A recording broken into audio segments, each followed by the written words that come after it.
All right. First rule of this channel is we do not talk about this channel. So week 5 is it's the Sunday night game is still going on, but it's a massive blowout. So I'm just gonna get this done now. This is the Sunday night how the sausage is made show. I'm gonna take a look at the box scores. I haven't really seen much of anything, so I'm gonna be probably as clueless as you guys as I take a look at stuff. So this is the Zach Moss week. I got absolutely stomped in my money league by a guy who rolled him out, and I was thinking to myself like, "Oh, he may get 5 points," and then he ripped off a 50-yarder, and then I'm like, "I'm screwed this week. It's over." That's what fantasy football is sometimes because he's like rostered in like 71% of sleeper leagues, but he was only started in 21.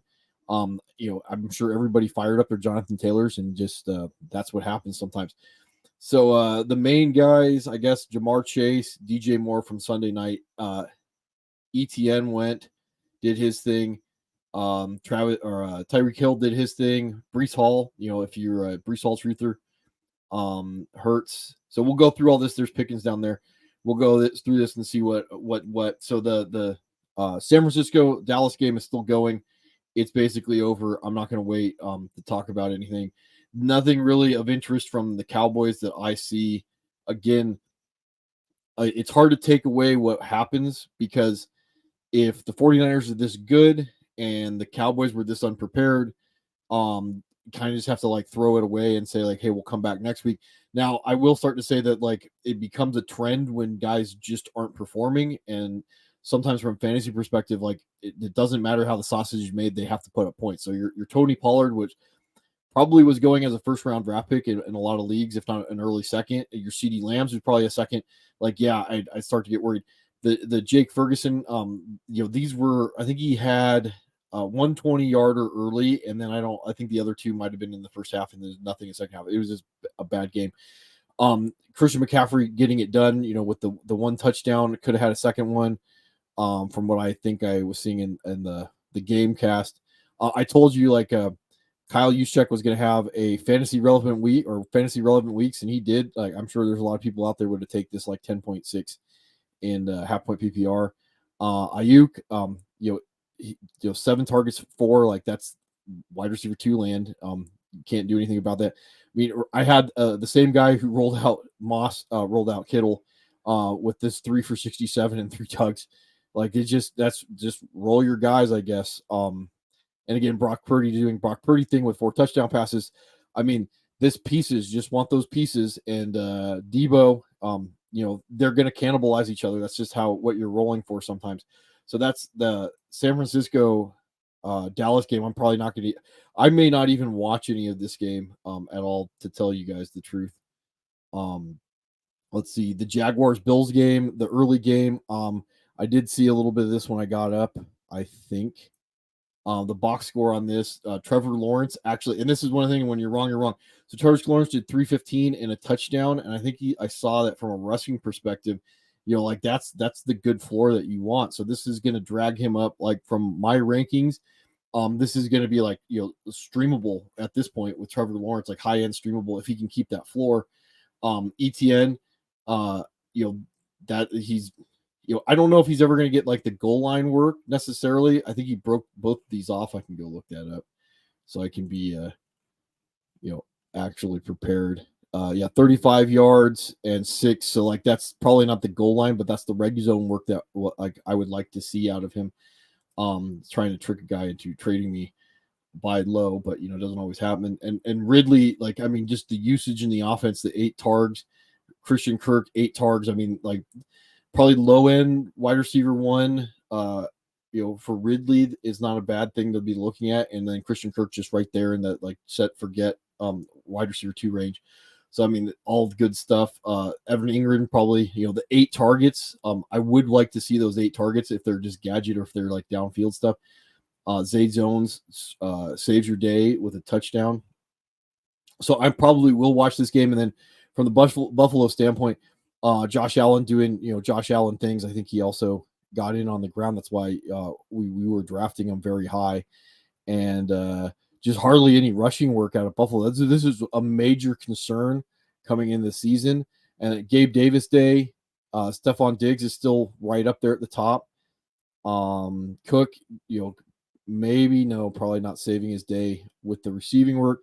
Dalton Kincaid is just not going to be a thing. That's just I'll just forget about talking about him ever again. But yeah, I probably will watch this game. I it was the Jacksonville, from what I saw, like they were just beating them up at one point, and then they kind of just let Buffalo stick around in the craziness of the fourth quarter. Texans Falcons. So again, how the sausage is made. I was watching the ticker on this, and Atlanta just grinded the game down until they could finally just put it away late. I will be watching this one. I'm still a buy on Pierce. The 20 carries and that this efficient receiving work. Better days are going to come, but like that's why taking a look at a guy like this, someone may be willing to get rid of him, and I'm going to be working on the owner again, the owners in my leagues about getting a hold of them because they might just be getting frustrated. But this is the stuff I like to see. This is efficient target and then 20 catches. And again, it's going to come. Like it's just they're too good at offense. They're going to have their down weeks. And again, like I talked about with the tight ends, like Dalton Schultz, like you're a part of a good offense, pieces of a good offense. Tank Dell, Nico Collins. Maybe I would downgrade Nico slightly in my expectations. But if teams want to take him away, but again, it's fantasy. It's just going to be very hard to predict everything perfectly all the time. So I'm still a buy on Nico if I can get a hold of him. Based off the metrics, again, sometimes the analytics lie. Desmond Ridder, I mean, this is crazy. Desmond Ridder putting up 329, and then the rushing work. I mean, sneaky ads, sneaky ad just to see if there's a magical way to keep this up. Like the Texans defense for me was a buy this week to sit them on my bench because of their upcoming schedule, and it did look like they were going to be able to grind this game early. It's just that second half, I guess, putting it together. Bijan, let's see, I don't even know what his receiving work is. That gets it done with the one touchdown, through the air. Kyle Pitts like finally pops. Drake London, I mean, salvageable throws.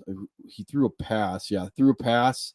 So salvageable. I mean, if we could get like at least 3/4 of this out of Desmond Ridder, then it makes the receiving weapons in Atlanta usable. And then there's Jonnu Smith, like that sneaky cute ad that I said that I would be thinking about doing. But yeah, I mean, interesting stuff. I think I dropped one of my shares of Drake London. I don't know if I'd go pick him up. If he's there after waivers clear, I don't know how much anybody's going to be knife fighting over him. Algier, that 17 carries, like I mean, it's just that tone. If they can get it in there, and that's 17 carries. I mean, can't shake a stick at that. As I slur and stumble. Let's see. So I probably will be watching that, see what's going on in that game. That's interesting. This was another one. This was a blowout, but I want to see, even in garbage time, 3 touchdowns by Bryce Young. Still interesting. The 2 interceptions, Chuba, Miles Sanders, what we kind of expected. Thielen, the ghost of Adam Thielen, really pushing up there. Mingo, I want to see what these shots are. Same thing with DJ Chark. I want to see what if I can see the analytics on this, so I'll be pulling that up for Tuesday. And yeah, this is the interesting thing down here. Miles Sanders and Chuba Hubbard combining for 3 targets, only 1 reception, no yards. Detroit, and again, coming back, bite me when I'm wrong. I'm wrong. Jared Goff, 3 touchdown passes, and I was watching the ticker. Like I think 2 of them came from the 1-yard line. I thought like David Montgomery's going to have another 30-point week. And then the other thing on this one that I thought was interesting was, Jared Goff gets in from the 1-yard line. It's almost like they were like, oh, I'm going to show you that you don't know what you're talking about. David Montgomery being David Montgomery, if he can continue to get this receiving work, and I don't think he will because Gibbs was out, but this will push him up from that RB2 range, even a high-end RB2 to even like a low-end running back 1. But I mean, obviously at this point, I think he's just a set and forget weekly starter. So you get what you get. You're just, may have to temper expectations to a certain extent. And then some of the other interesting stuff like Laporta, league winner, Josh Reynolds, like I said, wide receiver 2. Like sometimes it doesn't matter how the sausage is made, like 1-yard touchdown catch, but 4 for 76, 5 targets. Like he's just going to be hanging around there. And Jameson Williams, like 2 catches for 2 yards on 3 targets. I'm not really interested in that. Yeah, that's about it for this game. Texans Colts. So Anthony Richardson, I did get knocked out. That was my friends and family league. He got knocked out. Ryan Tannehill. I mean, just this amount of passing work will keep these guys, the receivers, relevant. So DeAndre Hopkins, a huge 8 for 140 on 11 targets. Tajay Spears, probably I've been talking about him all year, but 7 for 34, vultures a touchdown. Another 4 for 35 on 5 targets. Again, he's in low end RB2 range, startability when he's putting up stuff like this. Chig hanging around there on 9 targets. Westbrook Akine, I mean, this would knock him out of where I had him ranked as a low end wide receiver 2. Can't have these days like this. But I was hearing that DeAndre Hopkins was dealing with some ankle injuries, and if it's gone, and this is what you're going to get out of him, I mean, this is I don't want to say the word elite, but I mean, it is definitely up there to be in. I just don't know how much this is going to happen with Ryan Tannehill in this game script, a regular game, and Derrick Henry 13 for 43, and he puts another 3 for 19. That's not good stuff. Gardner Minshew, again, high streamability guy if you're really in a pinch. Anthony Richardson, I think they're just saying it's an AC joint sprain. I would imagine he's probably going to miss multiple weeks at this point. And then the bell of the ball, Zach Moss, 23 for 165, 2 touchdowns. Starts off the game with a 56-yarder. Jonathan Taylor only 6 for 18. I don't see a way that the Colts going forward, especially now at 3-2, that they just sideline Zach Moss. I mean, maybe they look to trade him. They just paid Jonathan Taylor $42 million. Maybe they look to trade Zach Moss. Otherwise, this has got to be some type of timeshare going down the line. They said they're going to ease Jonathan Taylor back in, but I don't know how you. I mean, and this is supposed to be the Tennessee Titans rushing attack or defense. Josh Downs, 6 for 97 on 6 targets, very efficient. But I mean, he's been there hovering around. He'll be at the top of waiver wire. We've already talked about him. Michael Pittman, 5 for 52, just still being reliable. Zach Moss, this is when the guys start getting really valuable 2 for 30 in the ground game. This is what the Bills thought he was going to be. And then those tight ends that I talked about, if they can just stop Frankensteining the position, that would be a pretty good weekly tight end. Jonathan Taylor does 1 for 6. Alec Pierce gets his 1 shot or 2 targets, gets 10 yards. So I will watch this game, see what was going on with it. And especially the longer that Anthony Richardson's out, the more I want to roll out Colts running backs, because those will be probably the guys that get the goal line opportunities.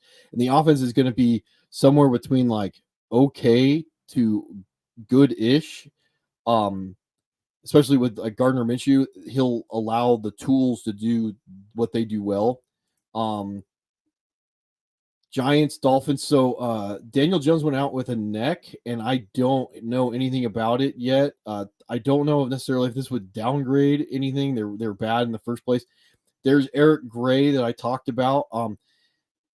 They did say Saquon's doing better. At this rate, they should just IR'd him. I have no idea. Obviously, not good day overall on the ground. Darren Waller, I mean, I benched him 8 for 86 on 11 targets and nothing really else to speak of. Like I said, I don't know if Tyrod Taylor is necessarily an upgrade to Daniel. I don't think he is, actually. He might be a little bit more nimbly-bimbly, maybe not at his age. But again, I'm just downgrading all weapons here. And the Dolphins, I mean, the 2 picks I'm not particularly happy with, but 2 of the high volume passing offense, 300 yards, 2 touchdowns. Etienne, I did hear, was it an ankle sprain late in the fourth quarter? Very efficient, 11 for 151, 1 touchdown, 76 yards. I'm still salty about it. Raheem Mostert, again, they're both, if Etienne's not an RB1, he's close to it. And again, Raheem Mostert is still probably a weekly start until they figure this out. 10 for 65 and a touchdown. Tyreek Hill lit him up. I was playing against him in one league, 8 for 81, a touchdown, 69 yards, 9 targets.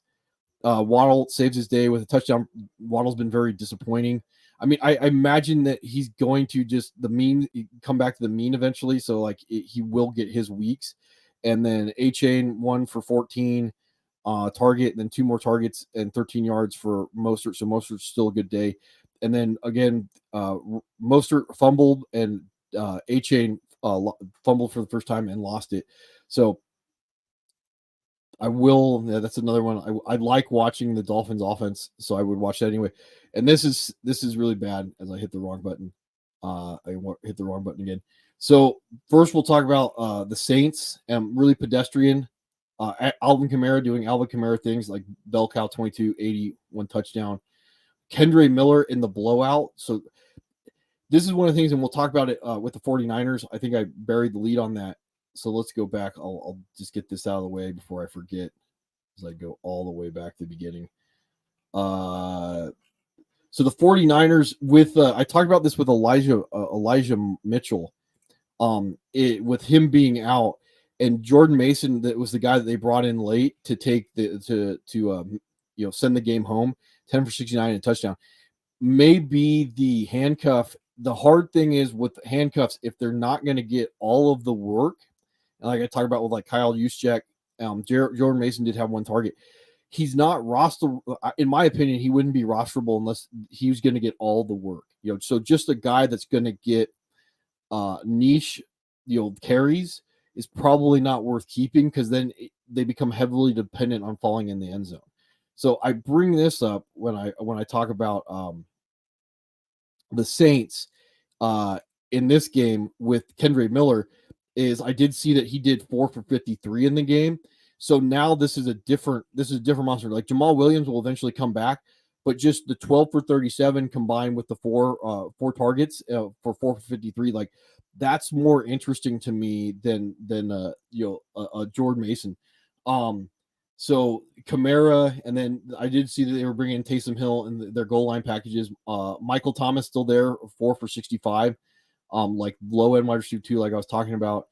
Not all the receiving work there with Kamara, but he gets you there. Like Olave gets I think it was like a 1-yard touchdown pass or something like that. Like I'm not totally concerned. Again, when you get a negative game or like, I shouldn't say negative. When you get a weird game script like this, I paid for a guy like Olave. I know that he's not a 1, but I'm just gonna leave him in my lineup, and just go from there. Probably not looking to sell, probably not looking to buy.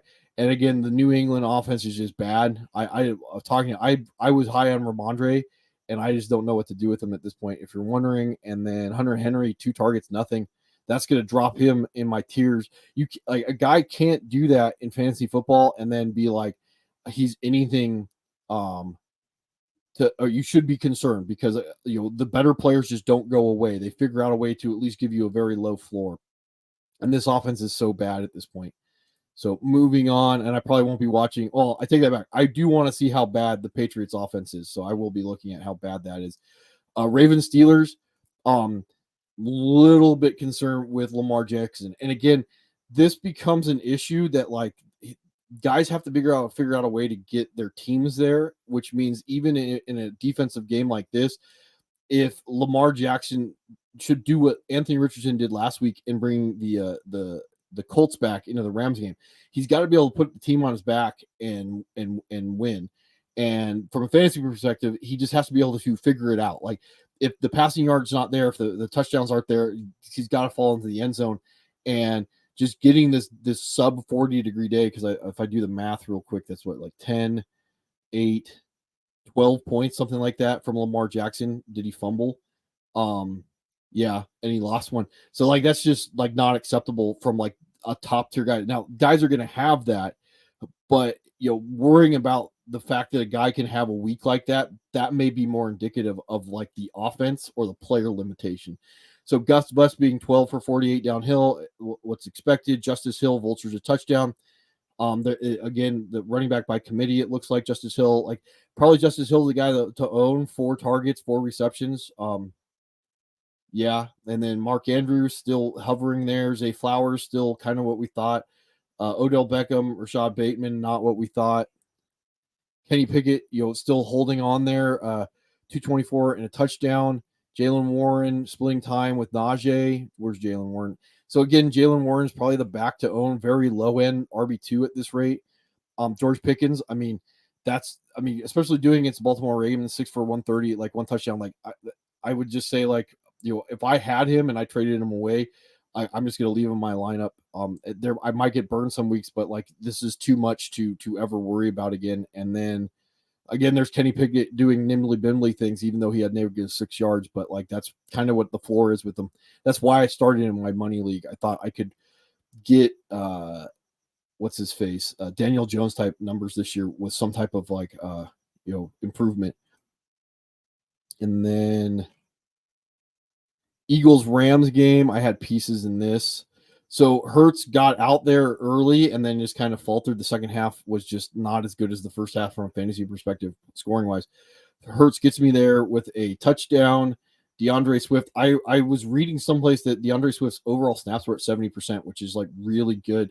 So pair that with 6 targets. Like, DeAndre Swift right now, like when you're right, you're right. When you're wrong, you're wrong. I was wrong. If you have DeAndre Swift, or you can buy him, like this is RB1 land, because with a receiving floor, he's an RB1. That's just easy way to look at that. Not a Devontae Smith week, definitely an AJ Brown week. And like I was talking about with Dallas Goedert, like you paid for the guy, he's eventually going to pay off, and he does. And I think from a sleeper standpoint, he's tied in 2 behind George Kittle's ridiculous 3 touchdowns. So and then Cooper Kupp with Puka and Kupp, and this is really good that these guys could work together and do this. And like I said, other guys are probably going to get vultured. Tyler Higbee, Tutu, Kyron Williams. Not the greatest game script for these guys. And by game script, I mean, I would have liked to see more passing and more. It just wasn't there. That it was a nice balanced script with Kyron Williams getting 13 carries. I am going to go look at the snap count on him, another 2 targets. But again, he's probably going to have better weeks. They didn't get into the red zone for him to get his carry. Well, I don't know if he did or didn't get in the red zone. I'm just saying he didn't fall into the end zone. Maybe would give me a little bit of pause if his receiving works down and only 2 targets. So again, like the number is more like 4 or 5 that I would like to see out of the guy. But overall, like, if I'm a Cooper Kupp owner, I'm happy. If I'm a Puka and Kupp owner, I'm happy. Let's see. Bengals, Cardinals. So when you're wrong, you're wrong. Josh Dobbs, and he threw a bad interception in his own goal on his own goal line for a pick 6. So when you're wrong, you're wrong. I'm gonna do him first. So another fumble, 2 picks, bad day. James Conner went out with a knee. There's Amari DiMercato. I've been talking about him. Gets that touchdown and the receiving work.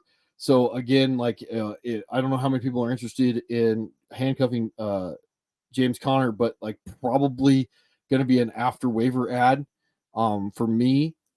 Michael Wilson, only 2 targets. Marquise Brown, that's, like I said, low end wide receiver 1 numbers, high end or wide receiver 2 numbers, because he gets you there.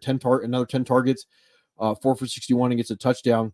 I don't really care how the sausage is made. Sometimes Zach Ertz, don't really care how the sausage is made. Gets a touchdown, gets me there. And then for Cincinnati, Joe Burrow finally putting up a Joe Burrow day. Jamar Chase putting up a Jamar Chase day. And not really.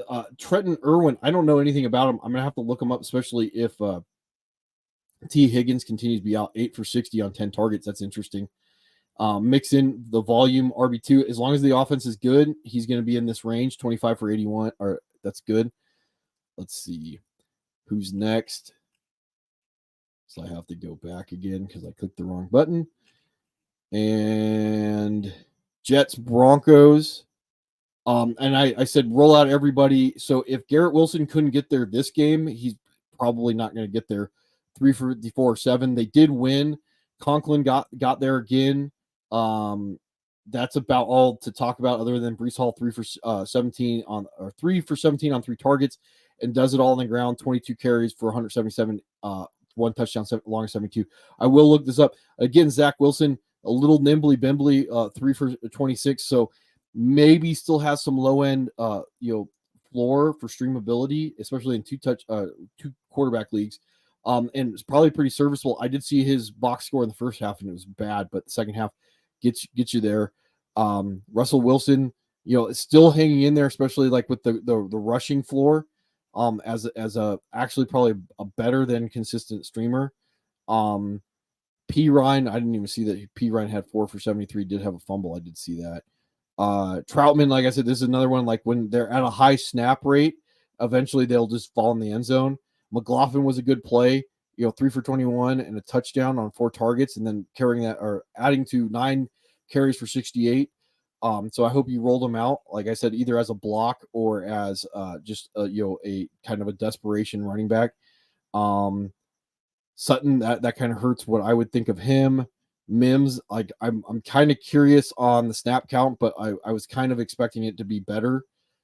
Judy's still hovering around there, so yeah.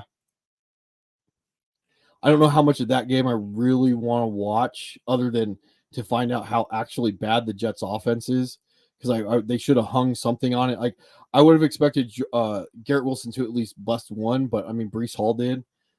Chiefs Vikings, this was a weird game. I kind of did catch a little of the box score on this.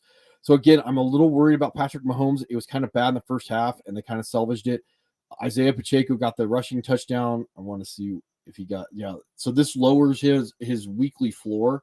Only 1 target. Sky Moore, let's see, Tony 5 for 26. Justin Ross, again, I don't know how much I trust the wide receivers. Justin Ross, 2 for 28 on 4 targets. Rashee Rice, 4 for 33, 1 touchdown on 5 targets. I did stash him in 1 league. Justin Watson, I continue to think that like it's no point on chasing anything with the wide receivers in Kansas City. Kelsey tweaked his ankle, I think they said. Came back to 10 for 67, a touchdown. Probably no longer elite, but like this is good enough to get you there. Kirk Cousins doing Kirk Cousins things. I did see that Justin Jefferson has a hamstring. There's no news on it yet. Cam Akers, Alexander Madison with a touchdown. So if you rolled him out, saved your week. Ty Chandler, did you get any receiving work? I don't see it. That's a little interesting to see that he got 1 carry in the game. And Jordan Addison, I mean, and it with obviously with Justin Jefferson being out, this would up Jordan Addison, TJ Hawkinson. 9 targets for KJ Osborne probably makes KJ Osborne at least a wide receiver 3, if not better, if what's his face, Justin Jefferson's out. But yeah, I mean, I would almost say that you could probably even think of Jordan Addison as a wide receiver 1 for as long as Justin Jefferson's out.